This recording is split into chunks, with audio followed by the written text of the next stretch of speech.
Lorsque le grand prêtre était mis à part, une grande quantité d'huile était versée sur sa tête, et elle coulait de la tête, sur la barbe, et jusqu'aux pieds. Psaume 133. Ainsi l'onction était répandue sur le corps entier. Si nous nous gardons nous-mêmes sous la direction du Seigneur Jésus, nous, en tant que son corps, l'Église, avons part à l'onction qui est versée sur sa tête. Cette femme voulait l'oindre et le reconnaissait comme le roi des rois. Cette onction n'était utilisée que pour le grand prêtre, les mariés et les rois. Même actuellement, lorsque le roi d'Angleterre est mis à part, on loin, cette femme alla vers le Seigneur, sachant qu'il était le grand prêtre, l'époux céleste, et le roi des rois. Quelle foi! Les autres l'entendirent, mais ne le comprirent pas. Ils lui firent plutôt des reproches, essayant de l'arrêter tant ce qu'il faisait, où ils se disputaient pour savoir lequel serait le plus grand et qui aurait la plus haute position dans le royaume céleste. Seule cette femme voulait exalter le Seigneur Jésus. Elle ne pouvait rien faire d'autre aussi, elle vint pour l'oindre, déclarant par cet acte, « Maintenant, Seigneur, je crois que tu meurs pour le monde entier. Tu l'as dit, tu donnes ta vie pour les brebis et tu meurs comme l'agneau de Dieu. Tu es mon créateur, mon roi, mon sauveur. » Si nous voulons avoir une vie triomphante, un foyer heureux, une église vivante, le Seigneur Jésus doit être exalté dans nos prières, notre témoignage et nos vies. Quelqu'un ou quelques-uns peuvent dire qu'ils sont remplis du Saint-Esprit. Mais si vous écoutez leur conversation ou leur prédication, au lieu d'exalter le Seigneur Jésus, ils s'élèvent eux-mêmes. Ils sont centrés sur eux-mêmes. Vous verrez que quoi qu'ils disent ou fassent, c'est pour leur propre gloire et pour leur propre édification.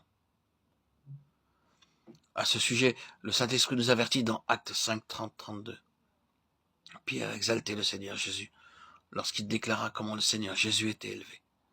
Nous sommes témoins de ces choses, de même que le Saint-Esprit. Le Saint-Esprit nous permet de voir la position hautement élevée du Seigneur Jésus. Par exemple, lorsque la reine d'Angleterre allait être couronnée, on invita tous les chefs des différents pays. Tous ne pouvaient pas y aller, seuls les chefs d'État furent invités. S'il n'y avait pas de roi, le Premier ministre y allait. Ainsi, beaucoup des rois et des premiers ministres furent les témoins du couronnement de la reine.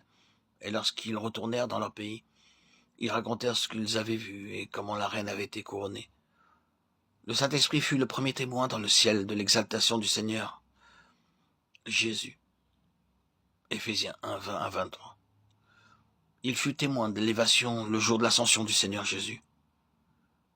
Puis, il descendit pour annoncer ce qui était arrivé à ce moment-là. Aussi, Pierre dit-il, « Ne sommes-nous pas les témoins de cette élévation ? Exaltons-nous le Seigneur Jésus-Christ dans notre témoignage, nos conversations, nos prières, notre enseignement ou notre service, quel qu'il soit. Si l'on est ainsi, nous contribuons à sa plénitude. »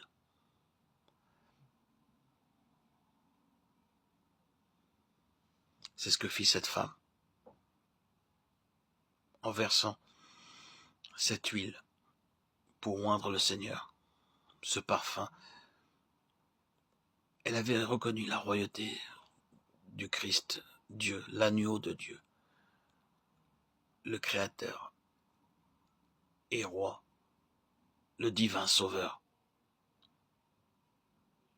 Elle était la première témoin qui avait dépassé l'aveuglement des disciples, recherchant toujours la première place à côté du Seigneur, centrés sur eux-mêmes et non vers le Christ. Cette femme a donné tout d'elle-même, ce qu'il y avait de meilleur. Ses regards étaient centrés sur le Christ et non sur elle-même. Elle pouvait exalter et avoir les yeux bien ouverts. Son cœur était empli de gratitude et de reconnaissance. Elle devait être bien éveillée.